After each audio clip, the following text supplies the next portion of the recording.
We're back for another episode of Chica Poderosa podcast, and I'm extremely honored to have Cesar Espinosa next to me today. He is the founding member of Fiel, which is an organization that is all about fighting for Latino rights, and there are amazing advocates here in Houston and across Texas, and I can't wait to show you how amazing this organization is and to talk about with Cesar a bunch of trending topics and to hear his story and how he got started and what drove him to find such an amazing organization.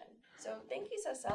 Well, thank you very much for having us. For us, it's an honor to be here. So we actually get to see her live and in person. We always see her on your commercials. Very happy to be here and very happy to share whatever knowledge we can. Well, thank you. So what inspired you to find Fiel?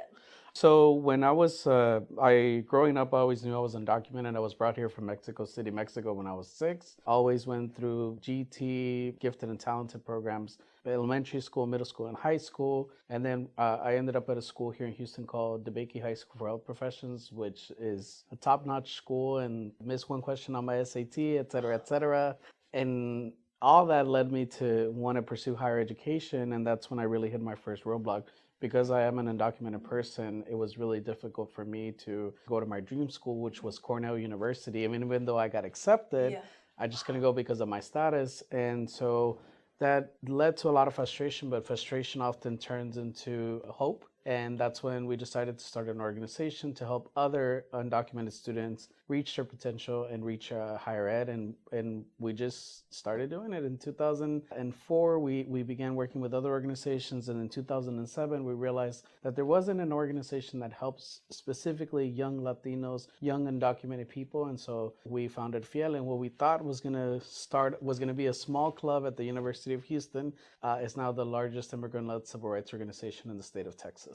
I love it. And it's truly amazing. I've seen the work that you do, and I've seen just the power you have within the community to where if there is an emerging issue, you are the one that people look to talk about. You're very well educated when it comes to, I wouldn't want to call it trending topics because these are very real issues that we're dealing with in the Hispanic community, and I admire that. And I do see a huge absence of educated Latinos. And I think with the story that you're sharing, we all want that, whether we're first generation or coming from Mexico to chase the American dream or from other, Latino countries. We need more options. We need more avenues because we are hard workers. We are a very passionate community. And so for me, especially, I'm a huge advocate for, inspiring the next generation of Latinos to pursue higher education because, again, as we were talking about earlier, I feel there's a big absence of that, especially if we're talking about the population where we are the majority, but yet, there's just not many avenues for people who are looking for the American dream to pursue.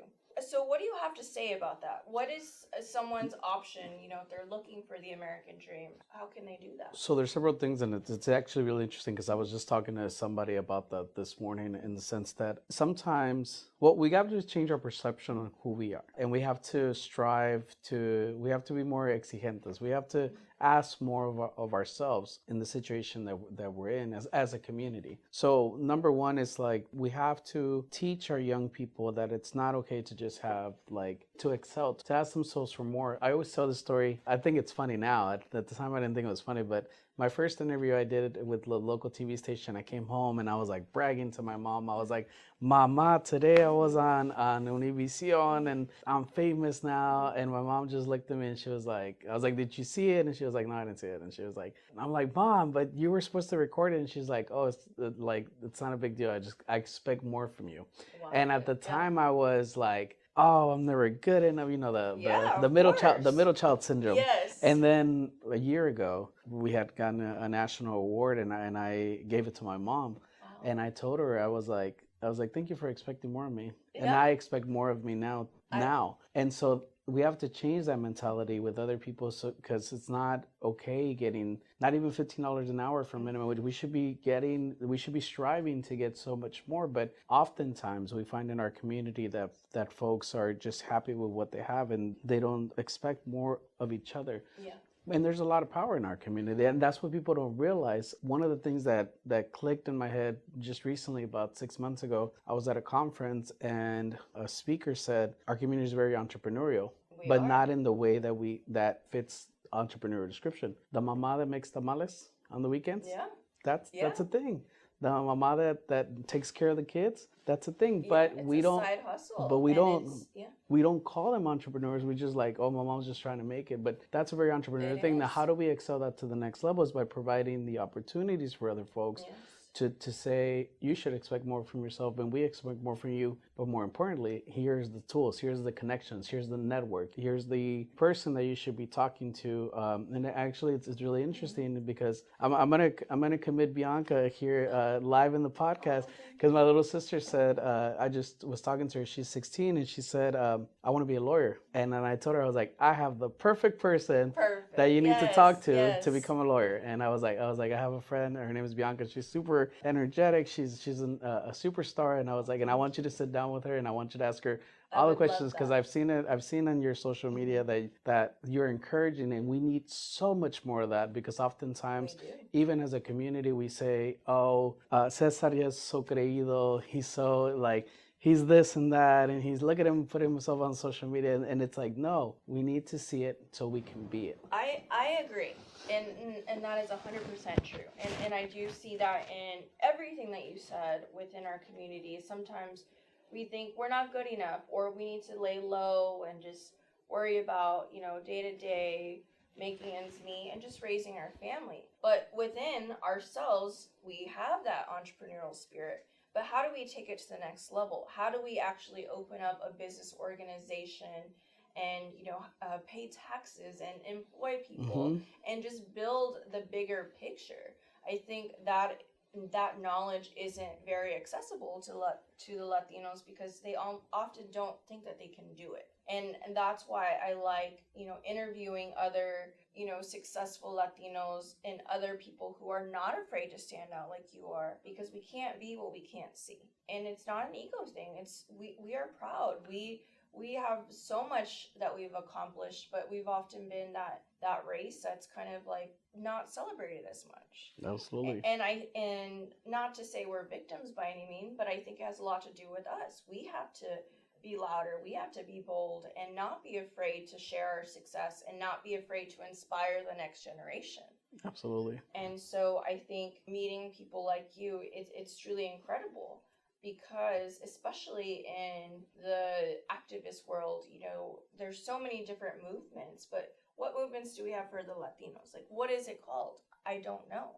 But organizations like yours, I love to see, y'all go out there and protest. Y'all make your voices known. You're not afraid to get on TV, national news, local news, to just put out your message and advocate in such a way to where, we feel heard. And I commend you and I thank you for that, because we need more people like you. And, election season's coming up. I know we have Latinos as judges. We have Latinos, in the Senate, House of Representatives, but we have yet to see a Latino president. So when is that going to happen? What is your thoughts on that? It's going to happen when we want it to happen, when we make it happen. Oftentimes people refer, for example, the state of Texas is a great example. Yeah.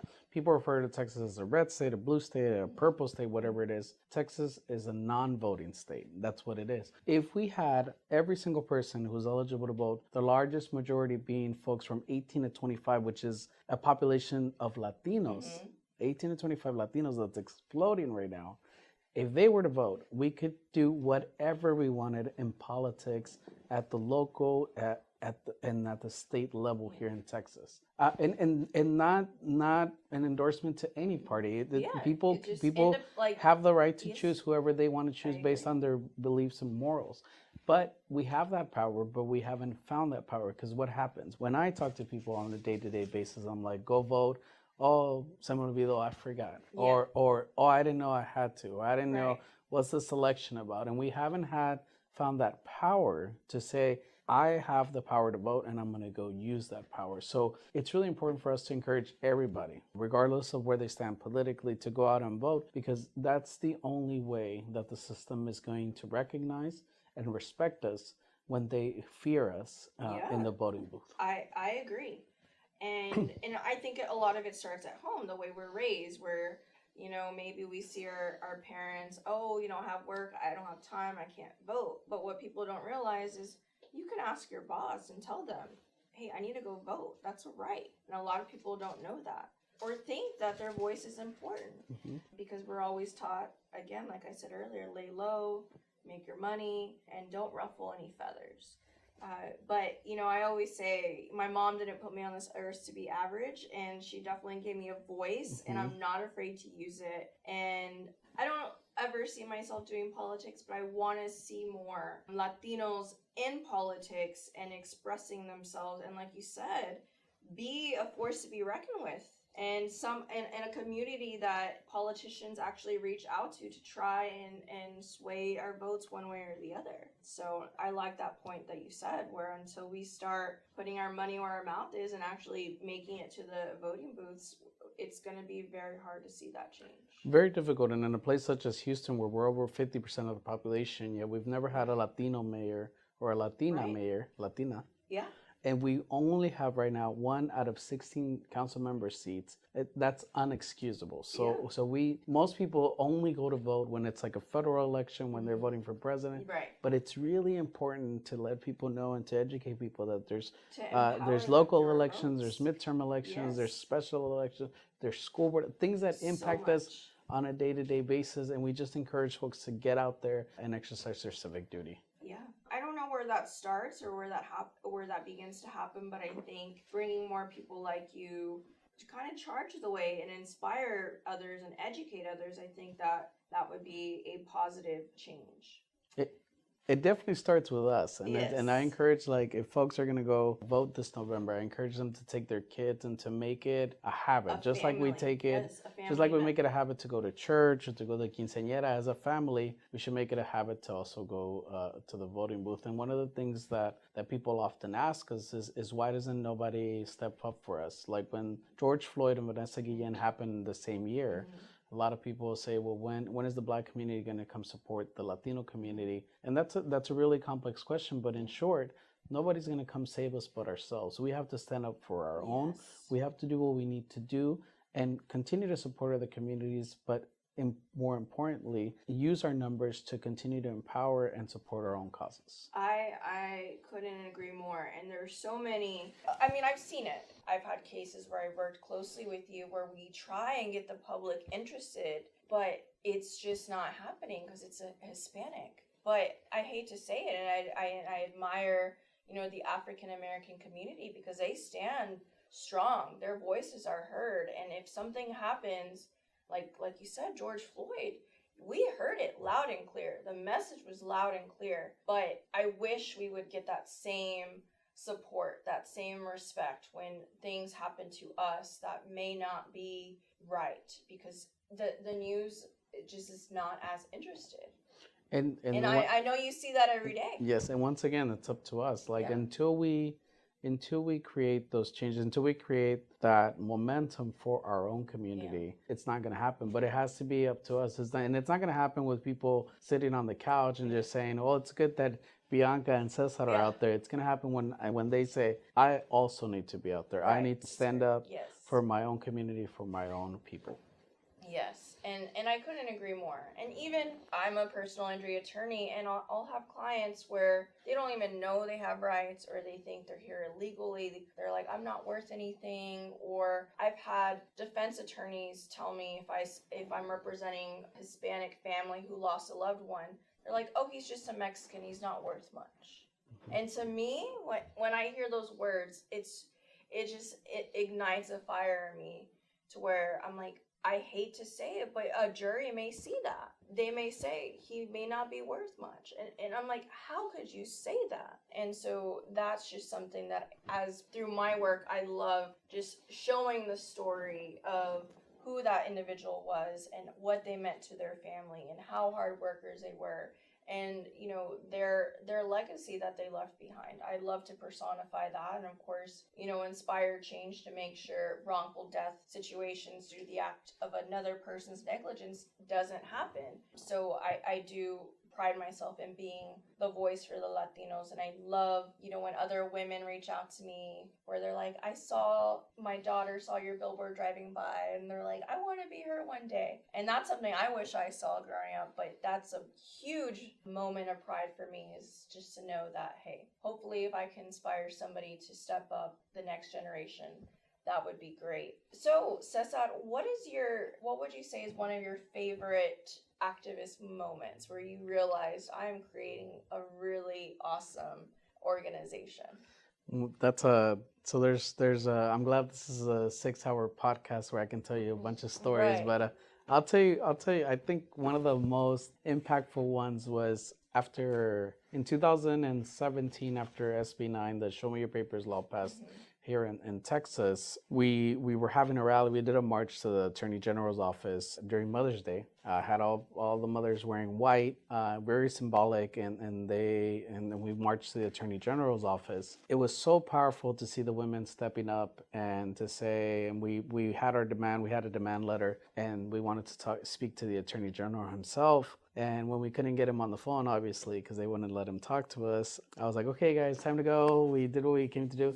And one of the moms stepped up and she said, we're not leaving until he talks to us. And it scared me because I was like, okay, we're going to get people arrested, which wasn't the plan. But they stayed there until the police kicked them out. And it was so incredible to see, because they did get a spokesperson to come to actually talk to him on the phone, and then he sent a communication after the fact. But that was so awesome to see, because that is beyond us. We're not only helping these families, but we're empowering them so they can make their own change. And it really freaked me out. We didn't get anybody arrested. We did get kicked out of the building, but it was just so amazing to see. And every time we see that, where we empower people to raise their voice, to make things happen, that's not only a change in the moment, but a change in a person's future. That's amazing. So what services does Fiel offer? So Fiel offers a variety of services. Number one, we still offer our original program, which is access to higher education for anybody who wants to go to school, whether you're documented and undocumented. We want to encourage people to go to school and to be successful. Every year, we help out anywhere from 3,000 to 5,000 students go to school with almost everything paid for. Even if they're not U.S. citizens, we can get them resources so they can go to school. The second program that we offer is we have a legal clinic where we offer folks good quality, honest immigration services at a fraction of the cost. One of the commitments that we have with our community is unlike some bad actors out there, we're never going to lie to them and tell them, oh yes, you do qualify for this, that, and that, and when they really don't.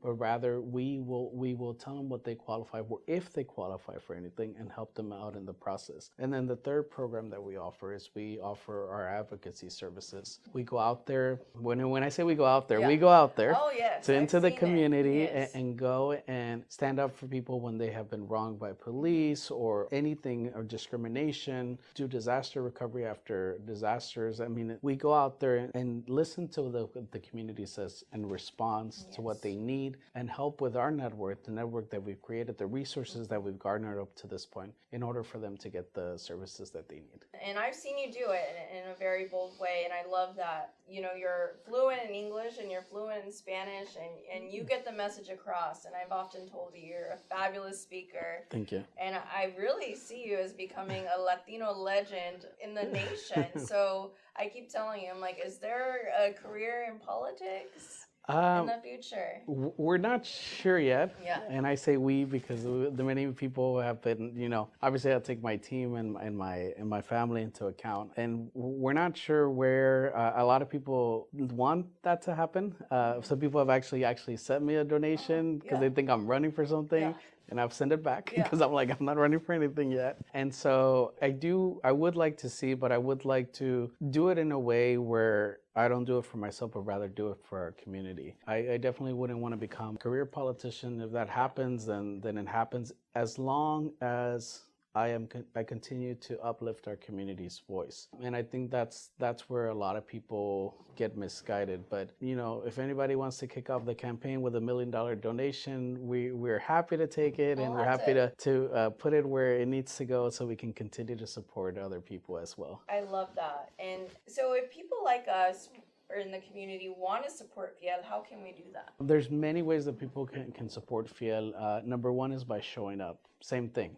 When oftentimes when we tell people, oh, there's going to be the carne asada or the quinceañera or the, we're going this Sunday to the flea market, people are there. Or the baile. Of course. They're there. But when we tell people, okay, we need to support, there's a Latina speaker series and we need to go, people, oh, I don't know if I have time. Oh, I have this and that to do. If there's a rally, people are like, oh, no tengo miedo. Right. The same protection that protects you from gathering, this is really important. This is key. The same protection that protects you from you going to church on Sundays and the police not going in there and dragging you out and beating you up is the same exact protection that protects you at a rally or at a speaking thing. It's the same exact freedom of speech, freedom of assembly. So it's really important to point that out.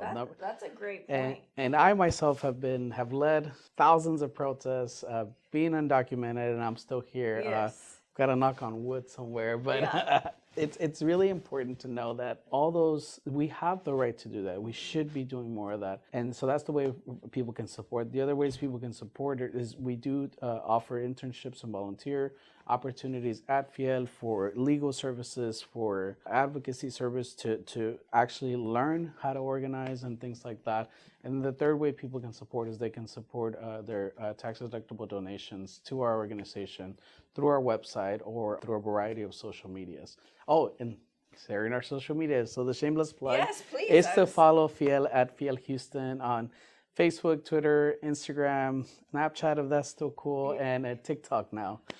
Even though I don't do any of the dances, I don't do any of it. I love seeing it all, and it's incredible just to see the power behind Fiel, and I like the name of it. It's Fiel in English is like courage or faithful. Faithful, yes.